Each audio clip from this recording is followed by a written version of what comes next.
Waktu Nabi SAW balik dengan pasukan dan tidak ada korban karena tidak jadi perperangan pada saat itu. Kembalilah semua sahabat 30.000 orang pada saat itu.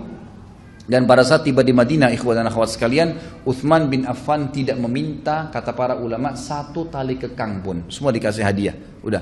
Yang sudah diinfakin tadi itu bukan cuma ini, kan sudah kembali nih. Kalau kita sekarang mungkin punya mobil tank yang kita infakkan, apalah pesawat tempur, ini sudah selesai perang nih. Oh, punyanya si fulan, mungkin kita bisa ambil kembali. Uthman bin Affan tidak, semua buat kaum muslimin yang sudah jihad, yang sudah pakai, punya kalian udah, silakan diambil gitu. Jadi betul-betul diinfakkan jalan Allah dengan penuh ketulusan radhiyallahu anhum.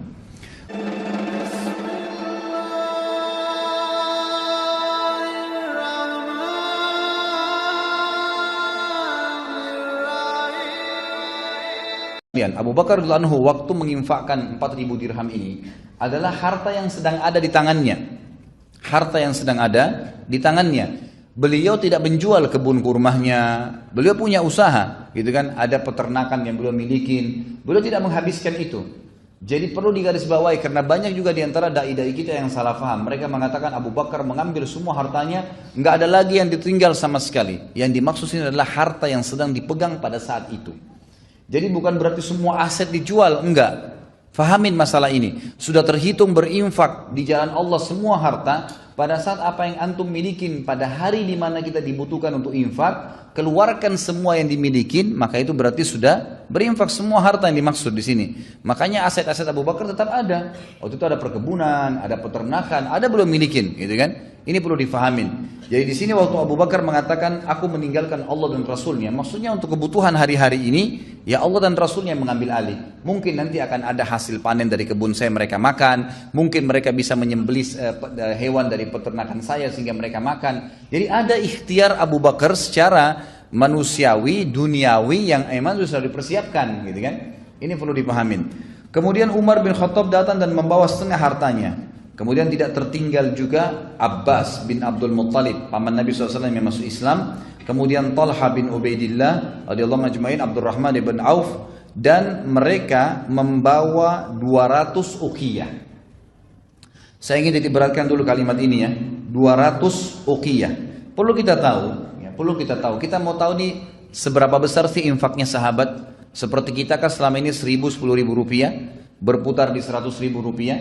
Perhatikan bagaimana infaknya para sahabat, ikhwan dan akhwat sekalian. Makanya pada saat kita merenungi nanti saya akan sebutkan dan kita pertemukan dengan rupiah kita, itu sesuatu yang tidak masuk di akal. Subhanallah, infak mereka ini luar biasa. Sangat pantas waktu Nabi SAW mengatakan, La tasubbu ashabi, jangan pernah caci maki sahabatku, kata Nabi SAW. Lau anna ahadum minkum anfaqa mithlu Uhudin zaban ma balaga muddi ahadihim. Kalau seandainya kalian ini semua berinfak seperti gunung Uhud, emas semua, belum bisa mendapatkan satu mud, satu genggaman infak mereka. Kok bisa? Seperti apa memahaminya? Perhatikan. Sahabat datang membawa dua, di antara sahabat yang disebutkan Abbas, Talha, Abdurrahman bin Auf. Mereka datang membawa, itu juga dengan Sa'ad bin Ubadah, Muhammad bin Maslamah, Asim bin Adi. Mohon maaf, sampai di sini, sampai Muhammad bin Maslamah. Membawa 200 uqiyah. Satu uqiyah ini nilainya sama dengan kurang lebih 119 gram perak. Sama dengan 119 gram perak. Kalau kita lihat di sini mereka membawa 200 uqiyah. Kalau 200 itu ya dikali dengan 119 karena satu uqiyah 119 gram perak. Jadi kalau 200 uqiyah berarti kita kalikan 200 uqiyah dikali 119 gram perak, itu keluarnya kurang lebih 23.800 gram perak ya. Ini kalau kita kali, tentu sekarang perak harganya jauh dengan emas. Tapi kalau di zaman Nabi SAW, perak sama emas sangat dekat harganya. Dari sisi lain, cara hitungannya juga adalah 5 uqiyah. Jadi tadi kan 200 uqiyah. 5 uqiyah itu sama dengan 595 gram perak. Jadi kalau antum pernah belajar bab zakat, kalau zakat itu nisabnya 85 gram emas atau 595 gram perak, gitu kan? Nah 595 gram perak ini untuk nisab zakat sama dengan 5 uqiyah. Sama dengan 5 uqiyah. kalau kita lihat di sini, ya 5 uqiyah itu sama dengan 85 gram emas. 595 gram perak sama dengan 85 gram emas. Kalau kita kali di sini 200 uqiyah, itu kurang lebih keluarnya dalam emas 3.400 gram emas. Kalau kita kali dengan 500.000 sekarang harga emas misalnya, itu kurang lebih uangnya 1,7 miliar. Infaknya sahabat ini membawa 200 uqiyah perak itu, 200 uqiyah itu sama dengan 1,7 M sekarang. Ada nggak orang begitu jihad infak begini? 100 juta aja syukur, gitu kan? Tapi ini infak mereka yang mereka tunjukkan. Baik, ini bertahap ya. Ini sahabat-sahabat yang infak pada saat itu. Uthman akan datang lebih daripada itu. Perhatikan baik-baik di sini. Kemudian dikatakan datang lagi sahabat yang lain bernama Asim bin Adi radhiyallahu anhu. Beliau menyerahkan 90 wasak kurma. 90 wasak kurma. Satu wasak itu, ikhwah, ini 90 wasak ya. Satu wasak itu ukurannya 60 sa'. Satu sa' itu sama dengan 4 mud, dan 1 mud itu ukuran 2 telapak tangan manusia. Artinya satu sa' itu ukurannya sama dengan 2,5 kilo kali 4, berarti 10 kilo. Satu sa' itu sama dengan 10 kilo kurma. Ini satu wasak 60 sa', ya. Satu wasak 60 sa'. Sementara sahabat ini bawa 90 wasak. Hitungannya begini. Berarti kurang lebih, kalau saya hitung-hitung kemarin pakai kalkulator di tempat saya, gitu. Ini luar biasa. Sama dengan kalau satu sak itu 10 kilo dikali 60 sak untuk mendapatkan satu uqiyah saja sama dengan 600 kilo. Berarti satu wasak itu sama dengan 600 kilo kurma. Satu wasak. Sahabat ini radhiyallahu anhu Asim bin Adi membawa 90 wasak. Berarti 600 kilo kali 90 wasak sama dengan 54.000 kilo kurma. Kalau kita hitung kurma yang paling murah sekarang 30.000 lah, anggap 30.000 rupiah. Itu keluarnya ikhwas sekalian dan akhwat 1,6 miliar, 1.620.000 rupiah. Itu diinfakkan pada saat itu 90 wasak kurma. Wasak itu kalau kita sekarang gentong-gentong besar dibawa untuk diinfakkan jihad di jalan Allah Subhanahu wa taala. Ini satu hal yang luar biasa gitu. Kemudian kata penulis, beliau pun menyerahkan Asim bin Adi radhiyallahu anhu menyerahkan 90 wasak kurma sebagai sedekah. Ibu-ibu juga tidak mau ketinggalan. Mereka membantu apa yang mereka berikan. Ummu Sinan Al-Asadiyah berkata radhiyallahu anha, aku melihat selembar kain yang terbentang di hadapan Nabi SAW di rumah Aisyah radhiyallahu anha, penuh berisi masak. Masak itu adalah gelang tangan, kaki, baik dari tanduk atau gading, ataupun dari emas dan perak, gelang bahu dan gelang kaki, anting-anting dan cincin. Kain ini penuh berisi apa yang dikumpulkan oleh kaum wanita untuk membantu persiapan jihad. Seorang sahabat, ini yang saya bilang tadi, mungkin tolok ukurnya bukan miliardernya, tapi tolok ukurnya bagaimana upaya dia mengeluarkan apa yang dia dapatkan. Ada seorang sahabat namanya Abu Aqil, diangkat oleh penulis di sini. Dia kebetulan memang tidak punya pekerjaan tetap, tidak punya kebun, tapi beliau juga ingin ikut infak. Apa yang beliau lakukan? Beliau rupanya pergi ke salah satu muslimin yang dulunya orang-orang itu punya tandon air, kemudian diisi dengan air diambil dari sumur, cukup jauh.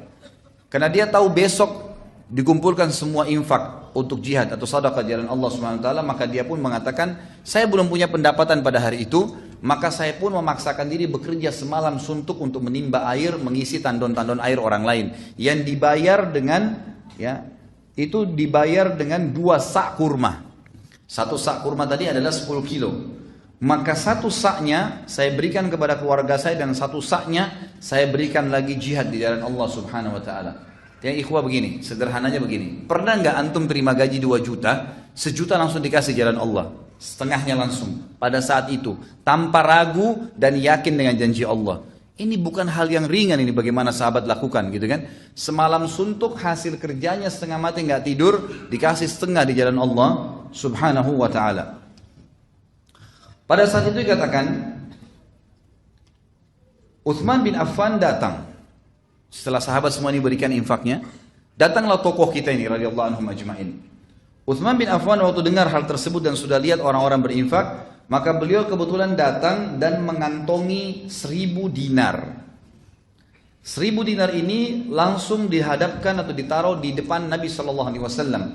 Ya, ada kain di depan Nabi ditaruh semua sampai kain itu penuh. Perlu kita tahu 1 dinar ini hitungannya sama dengan 4,25 gram emas. 4,25 gram emas. Itu 1 dinar. Utsman bawa 1000 dinar. Berarti 4,2 gram itu kalau dikali 1000 dan dikali nilai emas sekarang anggap 500.000, jumlahnya itu 2.125.000 gitu kan. Ini infaknya Utsman bin Affan pada saat itu ada di kantongnya gitu kan. Kita nggak tahu bagaimana berpikir, mungkin jangan dianggap dengan uang rupiah yang berat ya. Karena memang kalau 2 miliar di kantong ini bingung juga bagaimana. Tapi pada saat itu memang hitungan dinar emas. Dia mengeluarkan pada saat itu spontan 1000 dinar emas yang senilai dengan 2.125.000 rupiah. Itu luar biasa gitu. Maka Nabi SAW waktu lihat, karena ini orang yang paling besar infaknya. Tadi sahabat yang paling besar 1,7 M gitu kan. Ini sudah 2 M lebih. Maka Nabi SAW langsung bersabda untuk Utsman bin Affan pada saat itu, tidak akan ada yang membahayakan Utsman dari apapun yang dia lakukan setelah hari ini. Tidak akan ada yang membahayakan Utsman dari apa yang dilakukan setelah hari ini. Jadi 2 kali diucapkan. 2 kali diucapkan. Pada saat itu, teman-teman sekalian, ya, yang perlu kita tahu, ulama hadis menanggapi mengatakan yang dimaksud Utsman setelah infak ini, apapun yang dia lakukan Allah maafkan di dunia, dan ini juga tidak akan membahayakan dia melalui timbangan pada hari kiamat dan dia akan masuk surga tanpa hisab. Ini yang dimaksud. Ini yang dimaksud. Utsman bin Affan pada saat mendengar Nabi SAW memotivasi ya, agar mereka berinfak, beliau langsung memberikan tadi 1000 dinar dan tidak cukup di situ. Beliau pun akhirnya pulang ke rumahnya karena pada saat beliau memberikan 1000 dinar, selalu Nabi SAW kalau terima infak sahabat, karena ini Tabuk jauh, mungkin kurang lebih 1000 km dari kota Madinah, jauh. Sekarang aja orang kalau naik mobil kecepatan tadi 100 km bisa 10 jam. Yang itu baru sampai di sana. Bagaimana zaman dulu dengan kuda, dengan unta, dengan jalan kaki, mana panas, mana tidak ada penjual. Kalau sekarang haus tinggal mampir di pom bensin bisa beli minuman. Zaman dulu nggak ada. Maka Nabi SAW butuh bekal yang besar nih. Setiap kali ada sahabat yang infak, selalu Nabi SAW mengatakan, bagus yang kamu lakukan. Siapa lagi yang mau berinfak? Terus begitu. Termasuk waktu Utsman bin Affan datang memberikan 1000 dinar. Ternyata Nabi SAW mengatakan, dari hadis Fadilah Utsman, lalu dikatakan, siapa lagi yang mau berinfak? Kami masih membutuhkan. Lalu Nabi sebutkan, kami membutuhkan kuda dan unta untuk tunggangan. Perhatikan di sini, Ibnu Syihab Az-Zuhri berkata dalam buku beliau, rahimahullah, dalam perang Tabuk, Utsman membantu pasukan pada saat itu ya, setelah memberikan 1000 dinar atau 2,1 miliar tadi itu, dia juga membawa 940 ekor kuda yang diikuti dengan 940 ekor unta yang dilengkapkan dengan 60 ekor kuda sehingga jumlahnya mencapai 1000. Sebagian riwayat terbalik, Utsman bin Affan membawa 940 ekor kuda yang dilengkapkan dengan 60 ekor unta. Perlu teman-teman tahu ya, kuda-kuda yang dipakai berperang ini, di zaman dulu ini, sama dengan kuda-kuda yang dipakai tanding sekarang. Kalau teman-teman yang pernah ikutin atau tahu, kuda yang dipakai untuk tanding, itu harganya sekarang sampai 1 miliar. Harga kuda yang bagus, itu kan, untuk dipakai tanding, yang besar, yang kekar, sampai 1 miliar harganya. Utsman bin Affan menyiapkan 940 ekor. Kan itu. Kalian bayangkan kalau harga rupiah sekarang sebetulnya 940 miliar. Ya, disiapkan kuda-kuda yang kekar, tidak cukup di situ. Waktu Utsman ceritanya membawa 10 ekor, ya Rasulullah, ini 10 ekor kuda saya bawakan dan tidak cukup kuda saja. Utsman bin Affan mengatakan, ya Rasulullah, sudah lengkap semua. Di kuda itu sudah siap ada baju besinya kuda. Jadi kuda kalau mau dipakai berperang itu juga dilapisin baju besi biasanya. Ada baju besi, pelanah-pelanahnya, kemudian mujahid yang mau naik di atasnya butuh perisai dan butuh pedang. Utsman sudah siapin. Kemudian di sebelah kiri kanannya kuda itu ada kantong yang siap membawa bekal dia. Sama Utsman dilengkapin semua. Jadi seperti kalau sekarang mobil tank sudah sama bensinnya, udah sama peluru-pelurunya, udah semua lengkap untuk pergi dan pulang. Gitu kan? Jadi perlengkapan perang yang luar biasa ini. Pesawat tempur udah disiapin semua sama bensin-bensinnya untuk sampai selesai perang. Perang berapa hari? Waktu itu perjalanan kata sebagian ulama dari Madinah ke Tabuk. Itu kalau kita ambil patokan Madinah Mekah 3 hari 3 malam 400 kilo. Berarti ini akan dicapai kurang lebih dengan jumlah 8 hari. 8 sampai 9 hari. Pergi, hadir di peperangan sana, butuh makanan dan minuman. Kemudian pulang lagi ke Madinah juga sama. Utsman bin Affan menyiapkan awalnya 10 ekor kuda, lengkap dengan semua perlengkapan mujahid. Mujahid tinggal naik, pakai baju pedangnya, perisainya, makanannya, minumannya semua lengkap sampai ke sana. Gitu kan? Seperti itu. Ternyata waktu Nabi SAW, waktu Utsman menyetor 10 ekor itu, kata Nabi SAW, bagus wahai Utsman, tapi kita masih butuh. Gitu kan? Utsman gak tahu butuh berapa. Diambil lagi 10 ekor sama dia. Ini ya Rasulullah, 10 ekor lagi. Lengkap sama semua perlengkapannya, jadi 20 ekor. Kata Nabi SAW, baik wahai Utsman, siapa lagi yang mau berinfak? Sahabat yang lain sudah pada diam nih. Utsman mengatakan, kalau begitu masih butuh. Ambil lagi 10 ekor, 30 ekor, ini ya Rasulullah, lengkap dengan semua perlengkapannya, tinggal perang. Kata Nabi SAW, bagus wahai Utsman, masih perlu lagi. Dibawa lagi. Ya, gitu. Terus begitu. Dalam riwayat yang dikatakan, Utsman bin Affan mendatangkan 100 ekor, 100 ekor. 100 ekor kuda, ini sama lengkap semua. Gitu kan? Selesai Nabi bilang masih perlu, bawa lagi 100 ekor, masih perlu 100 ekor lagi, terus sampai mencapai 940 ekor. Dan Utsman berkata, ya Rasulullah, kuda saya sudah habis, ini semua kuda yang saya miliki, 940 ekor semua. Tapi kalau anda masih butuh ya Rasulullah, saya akan lengkapkan menjadi 1000 dengan 60 ekor unta. Gitu kan? Dan unta ini juga yang dipakai berperang bukan unta sembarangan, bukan unta yang biasa diternak, gitu kan? Emang unta perang itu dilatih, kuat lari, lebih tahan. Seperti kita tahu lah, mungkin prajurit beda kalau orang-orang yang seperti kita ini dengan prajurit memang yang sudah dilatih untuk perang, gitu kan? Tiap hari olahraga, tiap angkat senjata, lari di pagi malam hari, mungkin sudah terbiasa. Seperti itu juga hewan-hewannya, gitu kan? Jadi ini juga hewan-hewan pilihan. Maka Utsman bin Affan melengkapkan 1000 ekor. Dan unta-unta yang seperti ini bisa mencapai harganya 10.000 real, 15.000 real. Yang bagus nih, kalau sekarang ya 40-50 juta satu ekor. Itu diantaranya. Maka Utsman bin Affan menyiapkan tersebut. Hudzaifah radhiyallahu anhu berkata, Utsman datang kepada Rasulullah SAW pada saat beliau menyiapkan pasukan Tabuk, membawa 10.000 dinar. Ya. Dan dia membeberkan di hadapan Nabi SAW, dan Nabi SAW membolak-balikkan dengan tangannya sambil bersabda. Perhatikan di sini. Jadi Utsman bin Affan sudah mengeluarkan pertama 1.000 dinar. Tadi 2,1 miliar. Kemudian Utsman datang membawa 1.000 ekor kuda dan unta. Hudzaifah menyampaikan, setelah itu, setelah dikasih pun 1.000 ekor, Nabi SAW masih mengatakan, kami masih perlu. Utsman pulang lagi ke rumahnya, kata Hudzaifah, membawa lagi 10.000 dinar. Perhatikan tadi kalau 1.000 dinar, nilainya 2,1 miliar. Ini 10.000, berarti berapa? 21 M. Ini sudah diinfak tadi yang 1.000 dinar sudah. Kemudian membawa lagi 1.000 ekor, tadi 940 ekor kuda, yang 60-nya unta. Masih butuh lagi, Utsman pulang ke rumahnya bawa lagi 10.000 dinar. Berarti 10 kali lipat dari infak pertama yang 1.000 dinar. Kalau tadi 2,1 M, ini berarti 21 miliar. Dibawa lagi oleh Utsman bin Affan. Lalu dia membeberkan di hadapan Nabi SAW. Kata Rasulullah SAW untuk membolak-balikan harta tersebut seperti tidak percaya jumlahnya begitu banyak. Kata beliau, fadilah yang lain nih. Ghafarallahu laka ya Utsman, ma asrarta wa ma alanta, wa ma huwa kainun ila yaumil qiyamah. Semoga Allah mengampunimu wahai Utsman, apa yang engkau rahasiakan dan apa yang engkau tampakkan. Semua yang kau lakukan Utsman mulai sekarang, kalau salah, kau sembunyikan atau kau terang-terangin, tetap Allah akan ampuni kamu. Dan apapun yang terjadi pada hari kiamat tidak akan membahayakanmu.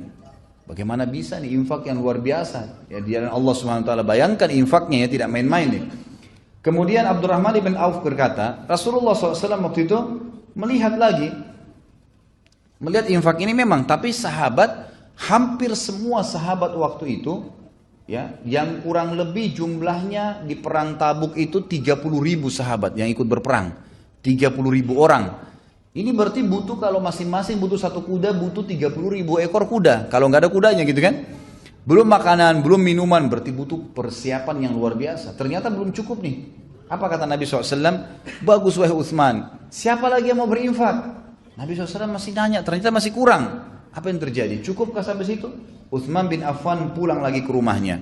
Abdurrahman ibn Auf berkata, aku melihat Rasulullah SAW ketika Utsman datang yang kesekian kalinya kepada beliau pada saat persiapan perang Tabuk dengan membawa 700 uqiyah emas. Ini infak yang keempat. 700 uqiyah ini perlu kita tahu, satu uqiyah emas itu sama dengan kurang lebih kalau sekarang 17 gram. 17 gram emas, satu uqiyah emas sama dengan 17 gram. Allah alam kalau saya keliru ya, tapi ini kemarin saya sudah pastikan dari beberapa sumber, memang satu uqiyah itu kurang lebih satu uqiyah emas ya. Ada emasnya, karena uqiyah dipakai juga dengan istilah perak dan yang lainnya. Tapi satu uqiyah emas sama dengan 17 gram emas. Kalau dikali 700 uqiyah yang Utsman bawa, itu berarti sama dengan 11.900 gram emas. Kalau dikali dengan 500.000 rupiah sekarang, nilai emas, itu nilainya 5.950.000. Ini berapa banyak yang Utsman sudah infakkan nih, gitu kan? Jadi kalau saya simpulkan, infaknya Utsman bin Affan di perang Tabuk yang akhirnya Nabi SAW menjamin baginya surga, gitu kan? Itu adalah kurang lebih mencapai 1.000 dinar pertama, 2.125.000, kemudian ada 10.000 dinar yang kedua, itu berarti 21.250.000, itu berarti sudah ya 21 tambah 2 ini 23 sekian miliar. Kemudian 700 uqiyah emas sama dengan 5.900.000 sekian ya. Itu kemudian itu sudah melampaui jumlah ya. Jadi tadi ini sudah kurang lebih mencapai hampir 30 miliar. Kemudian kuda dan unta yang sudah lengkap. Kalau kuda dan unta yang sudah lengkap ini kita nilai susah sekali ya. Itu mungkin bisa mencapai, kalau harga kuda tadi yang terbaik 1 miliar, ini berarti sudah 940 miliar rupiah. Ini sudah nggak bisa dibayangkan sampai sekarang. Dan beliau mengatakan, penulis, infak Utsman bin Affan ini ternyata berlandaskan dengan hadis Nabi SAW yang diriwayatkan Imam Bukhari nomor 2778, dan juga yang masyhur ya, dinukil atau ini maaf, hadis ini secara muallak oleh Imam Bukhari dan disahihkan.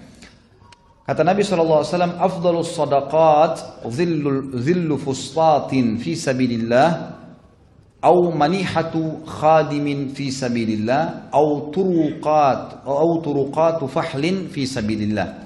Sebaik-baik sedekah ya, yang dikeluarkan adalah naungan sebuah tenda di jalan Allah.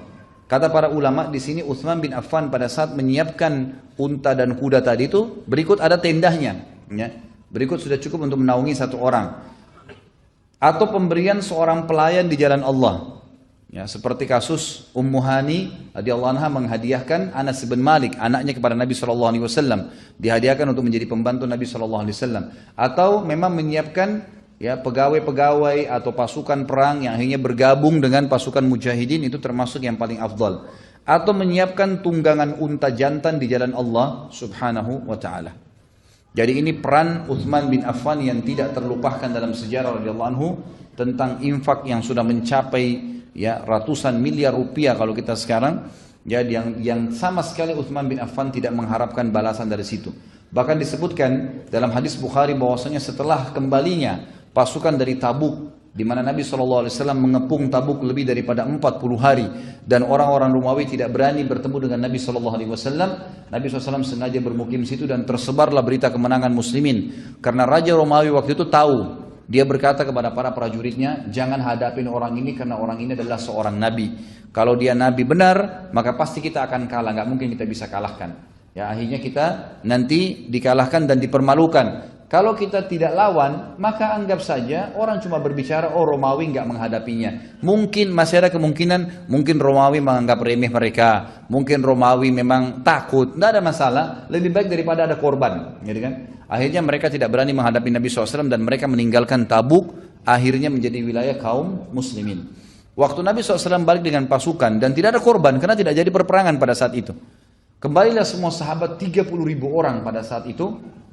Dan pada saat tiba di Madinah, ikhwah dan akhwat sekalian, Utsman bin Affan tidak meminta, kata para ulama, satu tali kekang pun. Semua dikasih hadiah. Udah. Yang sudah diinfakin tadi itu bukan cuma ini, kan sudah kembali nih. Kalau kita sekarang mungkin punya mobil tank yang kita infakkan, apalah pesawat tempur, ini sudah selesai perang nih. Oh punyanya si fulan, mungkin kita bisa ambil kembali. Utsman bin Affan tidak, semua buat kaum muslimin yang sudah jihad, yang sudah pakai, punya kalian udah, silakan diambil gitu. Jadi betul-betul diinfakkan jalan Allah dengan penuh ketulusan radhiyallahu anhu. Kemudian Utsman bin Affan juga memiliki kisah yang menarik. Ini termasuk dalam manakhibnya beliau adalah menggali sumur Rumat. Ya. Disebutkan oleh penulis saat itu kaum muslimin kebetulan satu hari pernah mengalami krisis air bersih, dan pada saat itu juga mereka tidak punya sumur. Ada sumur-sumur tapi banyak yang kering karena lagi kemarau. Maka Nabi SAW sempat bersabda kepada para sahabat, "Man hafara rumata falahul jannah." Siapa yang menggali sumur Rumat, membeli sumur Rumat, maka dia mendapatkan surga. Ya. Dikatakan oleh beliau yang masyhur dalam riwayat-riwayat ialah Utsman bin Affan membelinya bukan menggalinya. Ibnu Battal menyatakan keliru ketika menyatakan bahwa Utsman bin Affan menggalinya. Dia berkata, yang ma'ruf adalah dia membelinya. Dan hal ini juga dinukil oleh Al-Hafidh dalam Fathul Bari atau Ibnu Hajar dalam Fathul Bari. Kemudian Al-Hafidh menambahkan ada kemungkinan mata airnya sudah mengalir lalu Utsman bin Affan memperluas dan menutupnya sehingga penggalian sumur dinisbatkan kepada beliau sebagaimana disebutkan dalam Fathul Bari. Utsman bin Affan pun pada saat itu mengetahui bahwasanya sumur Rumat ini dimiliki oleh seorang Yahudi, dan Yahudi ini kalau kaum muslimin yang mau beli maka kalau mau ambil dijual mahal, sementara kalau orang-orang Yahudi yang ambil maka diberikan cuma-cuma. Ya. Maka Utsman bin Affan datang dan menantang Yahudi tersebut sambil berkata, wahai Yahudi, kalau saya mau beli sumur ini, berapa kau mau beli? Berapa kau mau jual? Ini perlu kita garis bawahi ikhwan akhwat sekalian. Utsman bin Affan di sini ingin memperlihatkan kepada orang Yahudi ini kekuatan kaum muslimin, sekaligus memang ingin memenuhi kebutuhan muslimin. Maka dia berkata kepada Yahudi tersebut, berapa kau ingin jual sumur ini? Yahudi tersebut dengan sombongnya menyebutkan harga yang sampai sekarang tidak ada orang beli sumur semahal itu. Dia mengatakan, saya mau jual ini dengan 20.000 dinar emas, 5 miliar rupiah. Kalau kita sekarang jumlahnya, nggak ada ikhwah akhwat sekalian, ada orang sekarang beli sumur 5 miliar. Ada proyek yayasan saya, sumur yang paling leks sudah dengan pakai pompa air segala, itu 12,5 juta. Kalau yang biasa 4,5 juta itu sudah bisa bangun, sudah bisa buat sumur, dan sudah banyak di Jawa Tengah, di Sulawesi Tengah yang kami jalankan dengan yayasan. Alhamdulillah itu berjalan lancar. Itu sudah bisa hidupin satu kampung. Orang Yahudi di zaman itu jual sumur 20.000 dinar emas. Nggak masuk di akal. Memang dia sengaja nggak mau jual gitu. Dia kaget waktu itu Utsman bin Affan mengatakan, saya beli 5 miliar itu saya beli. Utsman bin Affan pulang bawa 20.000 dinar emas dikasih ke Yahudi. Saking senangnya Yahudi ini, dalam kisah ini dikatakan, maka dia langsung mengatakan, Utsman ambil aja sumur ini dan kebun kurmanya sekalian. Jadi ada kebun kurma di belakangnya, karena harganya nggak masuk di akal waktu itu kan. Kasih semua sama kebun kurmanya. Pada saat itu ikhwan akhwat sekalian, kita perlu tahu bahwasanya orang-orang hidup dari sumur. Ya, zaman itu sampai sekarang beberapa wilayah kaum muslimin atau manusia mungkin ya umumnya, kalau masih belum masuk air saluran bersih dari pemerintah, kalau kita PDAM sekarang, maka tentu masih menggunakan sumur, intinya gitu. Utsman bin Affan waktu itu sangat haus dan butuh, kata para ulama, tapi beliau tidak meneguk satu tegukan air pun yang beliau butuhkan sebenarnya, kecuali sudah mengiklankan bahwasanya sumur tersebut dan semua kebun kurmanya wakaf untuk muslimin, enggak disentuh sedikit pun, wakaf, langsung wakaf, gitu kan? Padahal beliau butuh, enggak diwakafin. Maka berjalanlah pada saat itu. Dan Nabi SAW sudah mengatakan, siapa yang membeli sumur itu, namanya sumur Rumat, maka dia pasti masuk surga. Artinya ada jaminan buat Utsman gara-gara beli sumur tersebut. Dan ini juga sebuah pelajaran besar ikhwah akhwat sekalian. Jangan tunda melakukan sebuah perbuatan kebaikan pada saat ada kesempatan. Kadang-kadang kita subhanallah dorong-dorongan. Dan ini tradisi kita terutama di Indonesia, mohon maaf saya bahasakan, kadang-kadang gitu. Ya, ada orang saf awal kosong, silakan Pak, gitu kan. Antum yang masuk duluan, gitu kan. Kok orang lain yang didorong di saf awal? Antum lebih butuh. Kalau masih ada kosong, baru ajak orang lain. Ini enggak orang lain didorong untuk buat amal. Itu berinfak ke orang miskin. Bantu Pak, kesian Pak. Dia sendiri enggak keluarin, gitu kan. Loh, antum duluan yang melakukan itu, gitu kan. Karena kalau kita melakukan lebih dulu dan menjadi contoh bagi orang lain itu akan luar biasa, gitu kan? Apa kata Nabi SAW dalam hadis Bukhari yang lain, dan ini yang diambilkan oleh Utsman bin Affan. Pertanyaannya, apakah sahabat-sahabat lain tidak ada yang bisa beli sumur itu? Kata ulama, banyak yang bisa.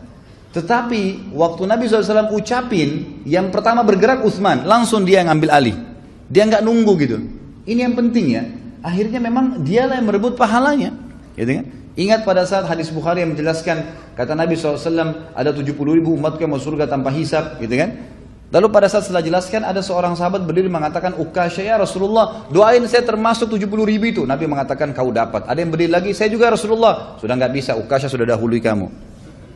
Memang begitu kata Nabi SAW. Sebagian ulama bilang, memang Ukasha orang yang layak masuk. Tapi bisa saja, makna lainnya adalah, siapa yang lebih jeli menangkap peluang itu, kesempatan. Jangan ditunda, gitu kan? Jangan